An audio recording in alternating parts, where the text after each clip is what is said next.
I know y'all wondering why I got the mask on. I got a special guest today. Straight off the Diddy trial, the Punisher. My man Sheree. I didn't even know that was from Harlem. He's going to be doing an interview with me. Look, we know a lot of shit been going on with the Diddy trial, man. Baby oil, Astro Glide. Cars been blowing up. People's doors been kicked in. Witnesses being threatened. But there's been a lot of talk about the male sex workers that been hired. They call the Punisher, yeah. Let's get right into the interview. He's live here with me right now. How did the first time Puff and Cassie get in contact with you? Yo, they called up like they was just hiring a regular party. Cassie hit me directly, said her name was Janet, and said it was her birthday. So her husband said she could hire a dancer. So I just booked it like a regular party. At the time, it was like $200. I gave her a quote. She said she was going to be there with some friends. They gave me an address and a time to show up. And I'm thinking I'm showing up to do a party, just a regular little striptease for a birthday girl. But like, that's a great answer. How do they find you? Like, is it ads, internet? Like, how do they even track somebody like you down? Oh yeah, yo, all my marketing and stuff in my business is like SEO, so Google searches. So if you go online in the New York City area and you put in male strippers for hire or whatever, my website's gonna come up. So they just clicked on the website and called the number. And I just happened to pick up the phone. I don't think they were looking for me specifically. Right. I just picked up the phone. Got you. Let's say the first time, where did these events usually happen at? Puff's house, Cassie's house, hotel? Like, where did these events happen at?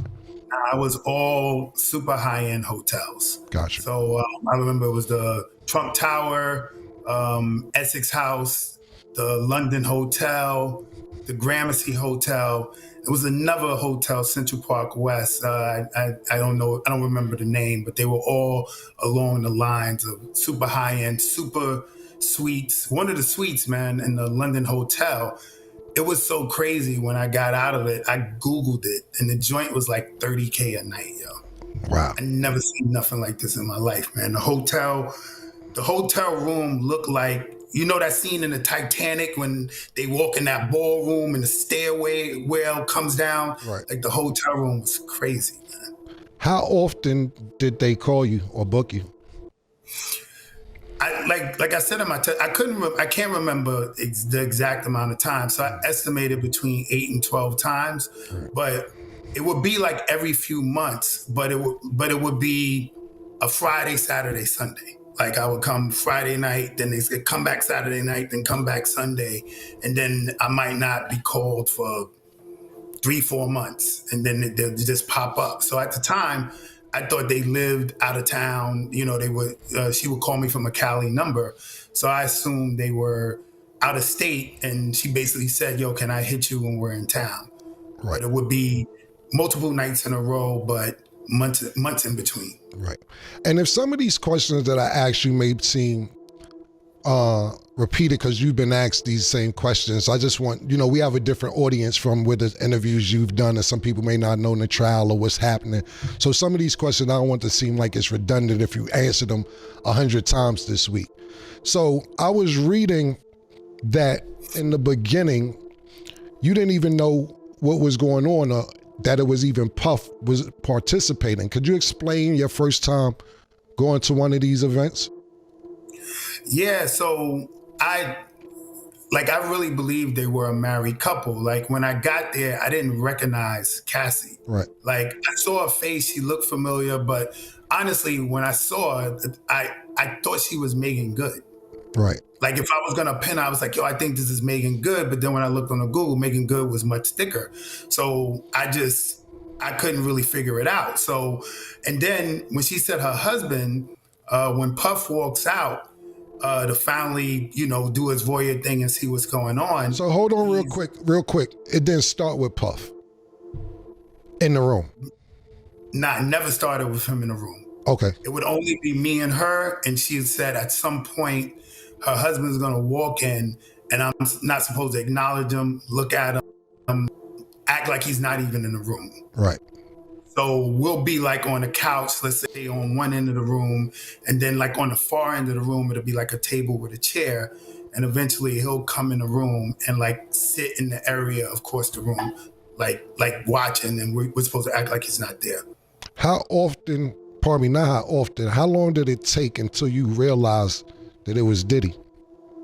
Bro, like, I want to say like over a year. Get the fuck out of here. A whole year? Why?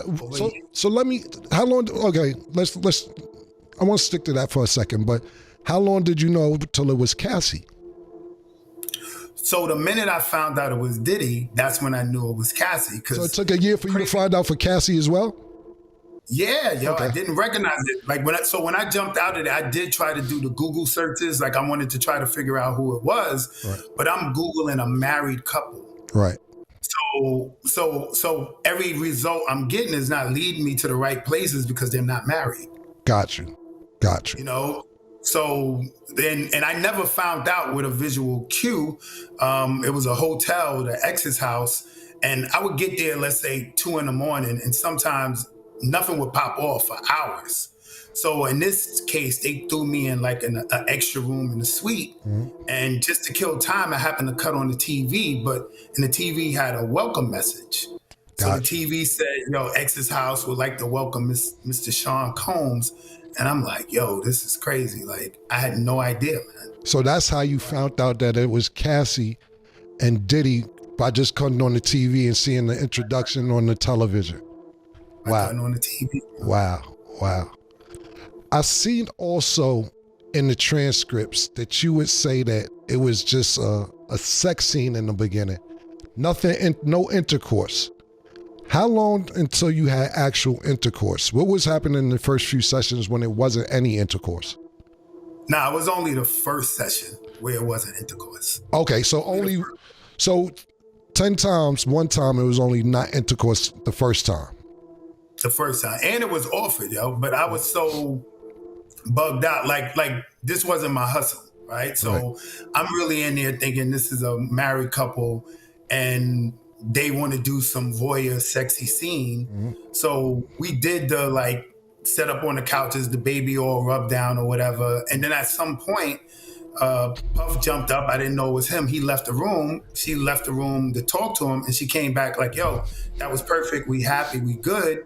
And then she said to me, yo, do you want to finish? Meaning, you know, I guess, do I want to bust a nut out? You know what I'm saying? And my first example, you know, I'm trying to be professional. Like, I'm like, nah, I'm good. Like, if y'all good, I'm good. This ain't about me. And I just left.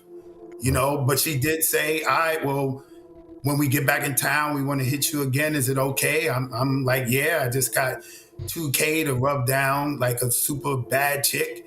So I'm not, of course I'm down if you want to hit me back. But it was offered to me the first time and I actually turned it down, yo. Trying to be on some professional. Right. Was baby oil mandatory? Mandatory, yo. Yeah, he got a baby oil. That's just mandatory. I seen also in the transcripts that you said it was just supposed to be like a sexy scene, meaning that Puff would tell you to move the candles a certain way or tell her to move the candles a certain way for lighting purposes for his visual. Could you explain that?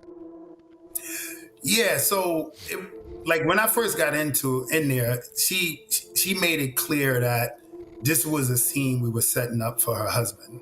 Okay. So, you know, it was like couches, all the furniture in the suite was covered in sheets. Like everything was covered in sheets. So it was like a single chair across from like a big sofa.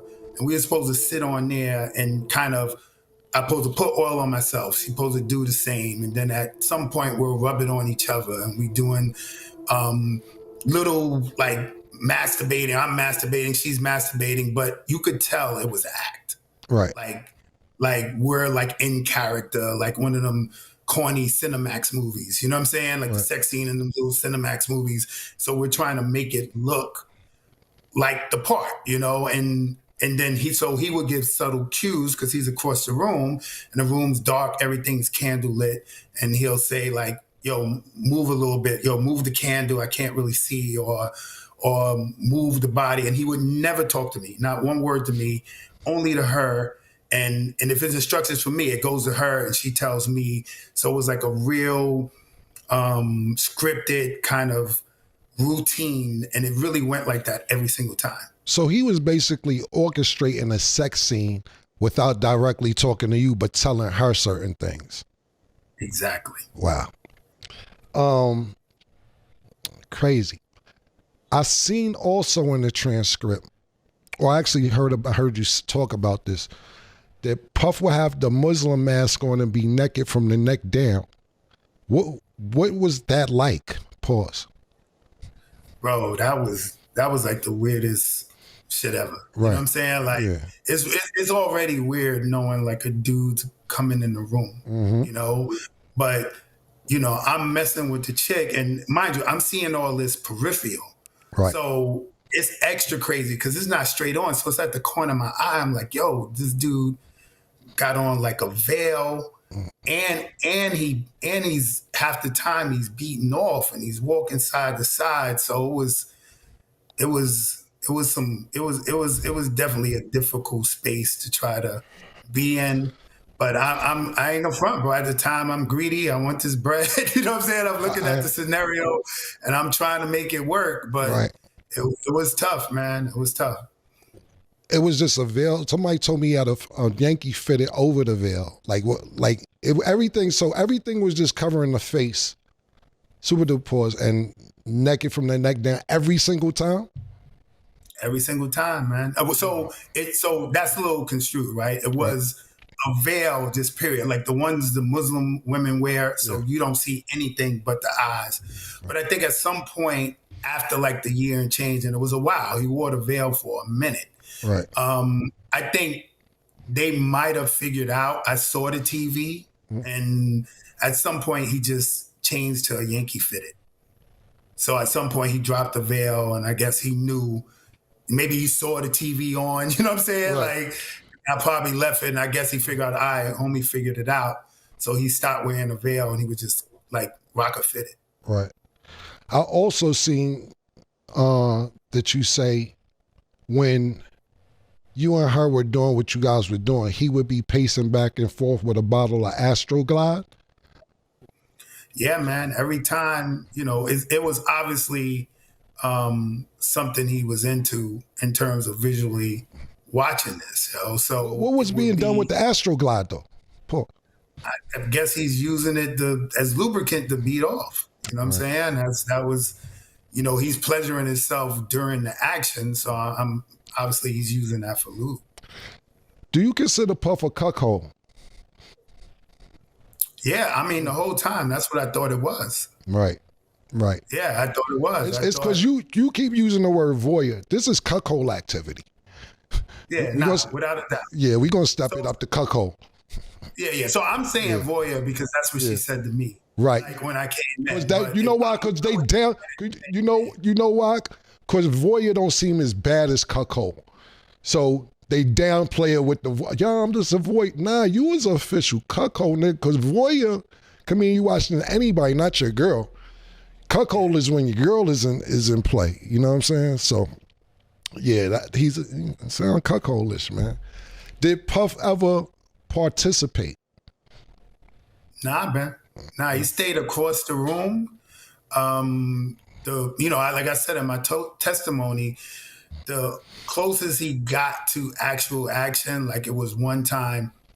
All this stuff, almost every session happened in the living room, but it was one specific one where we got moved to the bedroom, me and her. Mm-hmm. So in the bedroom, he's in a closer proximity because he's walking around the bed. And at some point, like almost at like the strip club, he took like a stack of hundreds and just threw it on the bed while we was, while me and her was having sex. And we both was like, what's going on? And he just was like, nah, I'm enjoying this shit. And, we just kept doing what we was doing. Right. So the nigga basically, pardon me, I'm gathering the information as we talk. Y'all in the bed, he's circling the room, takes out stack of hundred, just throw it on the bed. Just throw it on the bed. Wow. It's crazy. Sorry about that. I was just thinking, what was the most money you made doing this with them? Every single time I came, it was 1,200 or 2,000. But like I said, sometimes I could come 3 days in a row. Right. So, So it would be 1,200, 2,000, 1,200 for that. You know what I'm saying? For that session. 3 days. Yeah, exactly. Got you. And it would last 2-3 days? Yeah, 2-3 days, but not straight. Like a few hours, I'll go home, you'll come back again. A few hours, I'll go home, come back again. You know? That nigga's on time. That nigga's on clockwork. That's a wild nigga, man. I also seen that you say Cassie said she felt comfortable with you. Did you take that as she liked you? Not really. I knew it was clear, man. This was something we were setting up for her dude, right? At the time, I'm thinking her husband, because she said this to me the very first encounter, right? So I didn't think it was a personable, she's into me. But obviously, if this is something that has to be done based on their sexual fetish, well, she's going to do it with somebody that, all right, I'm comfortable with this dude, you know? Right. So I always took it as however the vibe was, however things went, it worked for her. So that's why she said, I want to call you back, you know? Got you. Did Puff ever appear jealous while you guys were having intercourse or participating with each other? Not at all, man. Not at all. It was like shit. good to go. Like I told you, the focus was making sure he got the right visuals, the lighting was right, put more baby oil on. Like he was into it from an enjoyment standpoint, not. Yeah. So, but you saying he basically never was jealous. Did Cassie ever reach out to you without Puff? Nah, I was strictly business. And honestly, man, I wasn't even trying to play that, get caught up in some type of fantasy. I know one of the other dudes got caught up in some fantasy of they could be together. I knew what it was, man. Like, right. She with a dude in $30,000 a night suites. Like I move, I can pull it off with chicks, but that's a tough act to follow. You know what I'm saying? So I saw it as an opportunity, man, and I was just trying to come through to, come up whatever way I could with that easy money, how I saw it. Yeah, I ain't knocking you, my nigga. How was that pussy, though? I mean, bro, even if it was fire. Bro, was the pussy good, family? Let's stop the political shit. We was Harlem time, my nigga. You 39th Street on 40th. Was the pussy, how was that pussy, my nigga? Bro, I'm going to be honest with you, man. I couldn't get there, bro. Okay. Like, I got a dude pacing back and forth, beating his joint. You know what I'm saying? Yeah. My peripherals, my spider senses is wilding. You know what I'm saying? And especially when I found out it was Puff. When I found out it was Puff, it got all the way worse, because if you grew up in Harlem, if you grew up in that era, I can't validate it, but everybody knows there's rumors, right? There's rumors that he could be, interested in dudes. So the whole time I'm semi-paranoid. Like I wrote in my book, bro, for real, I got a hearing problem. Right. And sometimes when he would give her directions, I would hear like something completely different. Like he'll say, yo, I like the position you in. And I'm like, yo, did he just say, I wish I could penetrate him? Like, I'm hearing, you know what I'm saying? Like, I'm hearing, like, yo, hold up, wait, what did he just say? Like, so basically, you never could get comfortable because. So let's just be clear and get the elephant out the room for the audience. You're not gay, you're saying? Absolutely not. Bro. Right. So therefore, you're saying that already, just to put everything into perspective, that you're there for this chicken to get this money. You don't know it's Puff this whole time. So you're already thinking like, okay, this nigga's being weird, whoever it is, and I got to keep an eye out for him because we don't know what type, in case he want to, if he get mad, if he want to join, I'm not with none of that. I'm here to bone your bitch like you paid me to do and stay the fuck out of it. But what you're saying is the paranoia intensified once you found out it was Puff and you like, Oh, hold on. Now this shit done got to 10 because not only am I fucking this nigga girl, but it's Puff. So now you saying you hearing shit that you wasn't hearing, and now you can't really enjoy the pussy like you want to enjoy it. Is that what you're saying? Absolutely, man. Absolutely. Like I'm not intimately connected, yo. You know what I'm saying? Right. Like I don't think I got a real erection the entire time. Right. Like I was loading up on any pill, anything that I could take just to get there because I could not connect.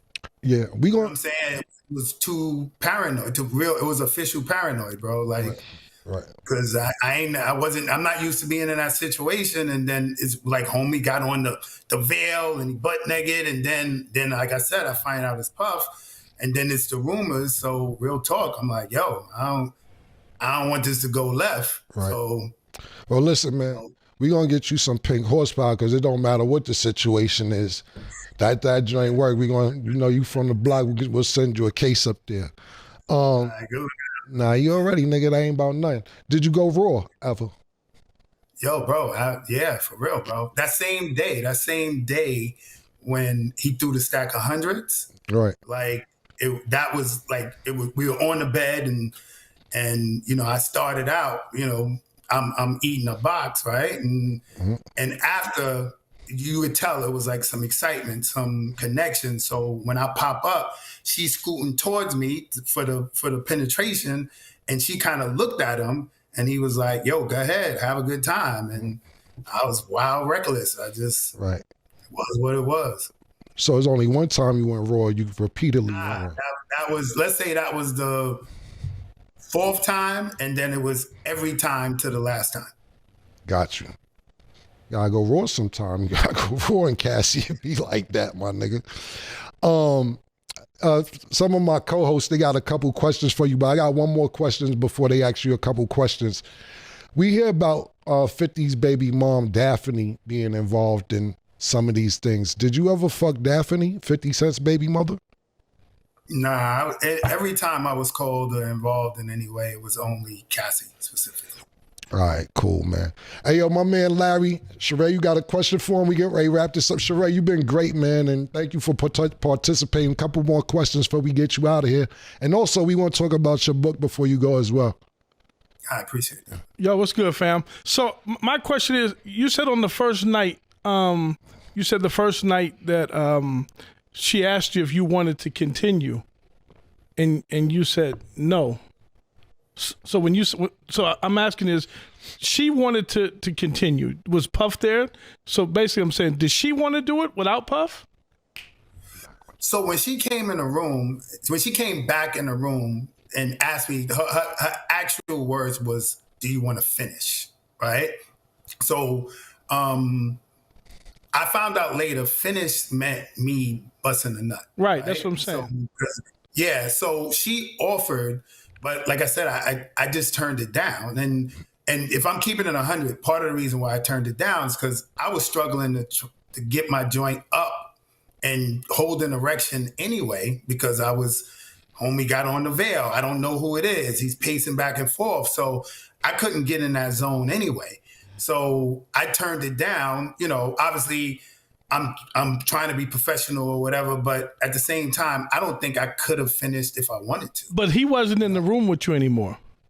He wasn't, but what I would assume what would have happened was she would have said, "Do I want to?" And if I would have started, he would have walked back in. All right, then I got two more. So the other one was, when he threw a stack of money on you, were you able to keep that money? Was that the most money that he threw on you?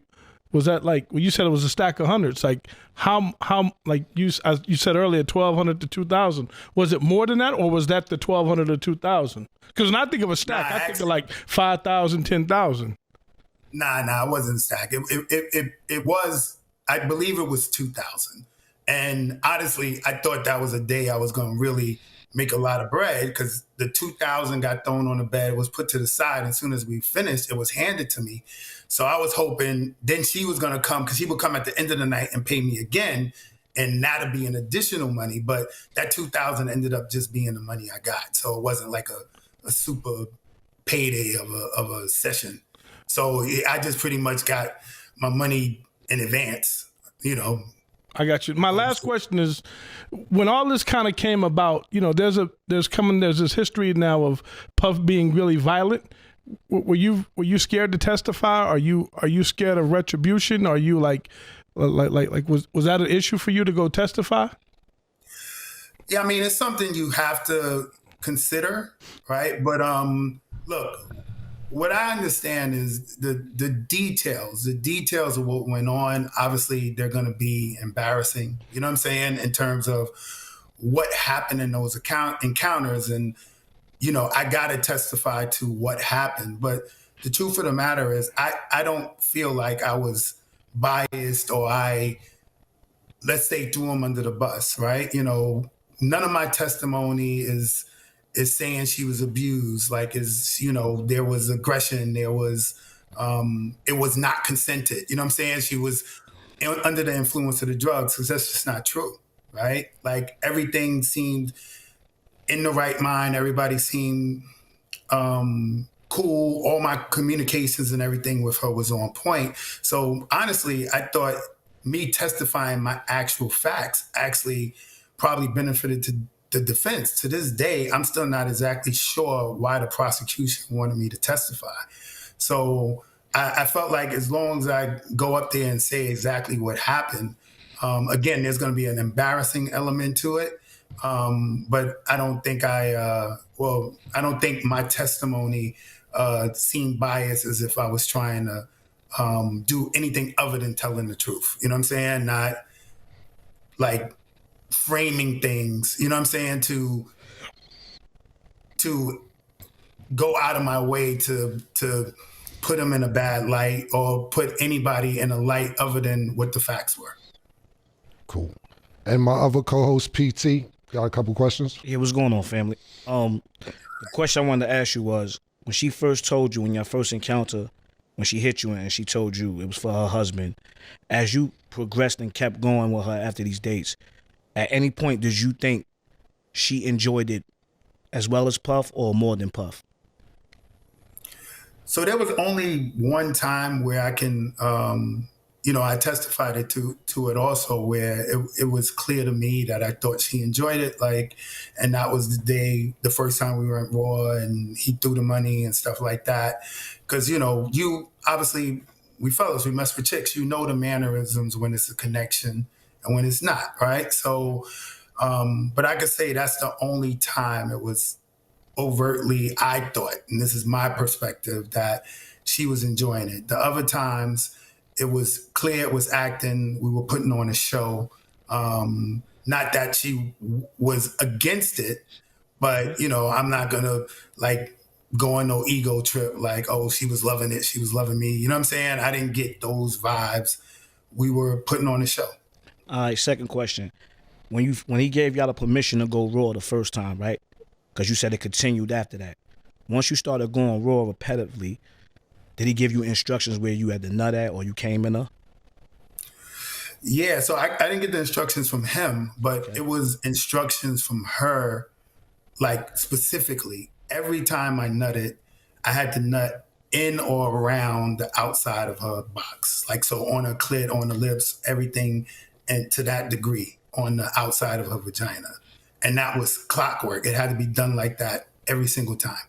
And actually, it was kind of mandatory. Like the session could not be over unless I nutted, and I had to nut on the outside of her vagina. You couldn't leave until that happened?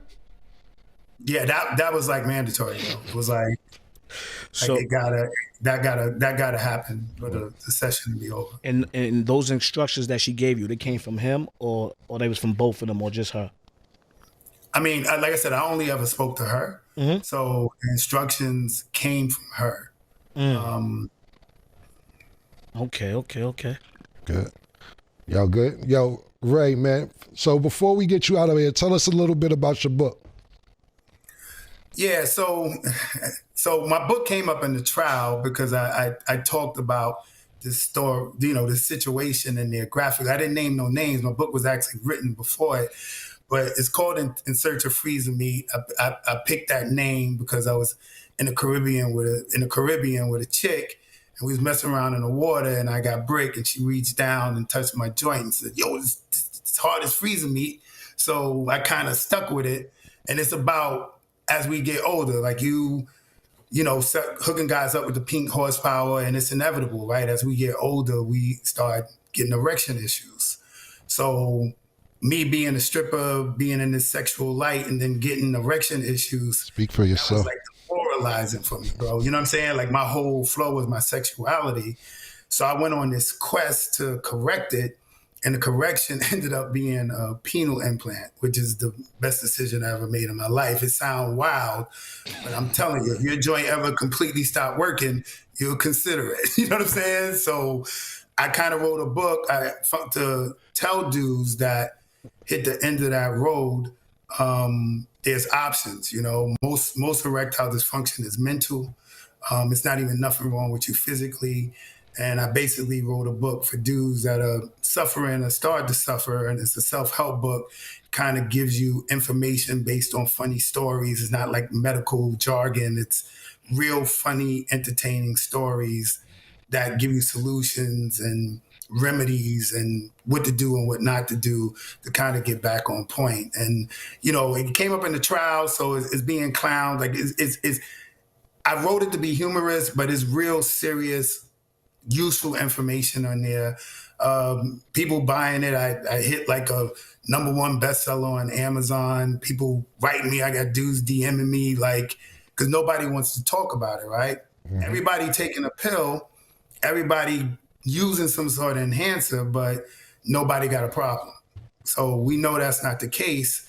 And I just decided, you know, I kind of put myself on blast, put it out there, but in a solid one at all. It was super unreliable, and that's emasculating to the next level. Absolutely. Let me ask you this: since all this been going on, has the price went up? Has niggas been hitting you? Is it like niggas? Are you in demand right now? Like, yo, dude, as crazy as it sounds, man. Like my DM is filled up with dudes like, yo, my wife, can I hire you? Like it's for real. But my man, I ain't answering none of the messages, man. I just was investigated by the feds. Like I'm good. I'm retired. I don't want no smoke, no problems. I ain't trying to get set up. I ain't trying to, dude. I'm good. Nah, that's what's up. Yo, Ray, I really, really appreciate you coming on the show, man. Like whatever you still got, your book, everything you got going on, keep pushing. Don't let this minor setback fuck up what you got going on for the future, and I wish you nothing but the best of luck from another Harlem nigga, my nigga. Man, I appreciate that, bro. Thanks for the opportunity. Nah, anytime, man. Good luck to you, and keep killing these bitches. Man, appreciate you, homie. I love, bro. Yo. First of all, Mace, don't call them bees, call them women, and there's nothing funny about sleeping around. The Bible says flee from sexual immorality. Y'all just treating women like they're objects. What is that, man? None of y'all have morals, all you worldly pagans in the rap industry. Y'all just destroyed the youth, you know? Nothing funny about sleeping around, you know? You can get diseases, treat your body like a temple, and not just sleep around like it's an everyday thing. It's a very special thing, man. By the way, once you have sex with a woman, they keep your semen, man. Follow my slogan, no sex, no drugs, no clubs, and you can get 1 million subscribers just like I did with God.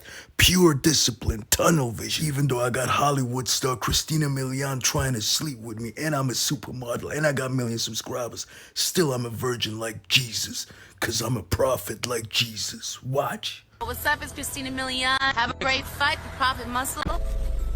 No sex, no drugs, no love, no party. Just hard work, dedication, preparation, sex for losing up. That I knew you, and I had a chance to know you. And since I had a chance to know you, I see what kind of good person you were. Boom, that was it. The only man in the world who can do handstand push-ups with his fist. Roger, tell these King Gus. subscribe to the Prophet channel. I got you.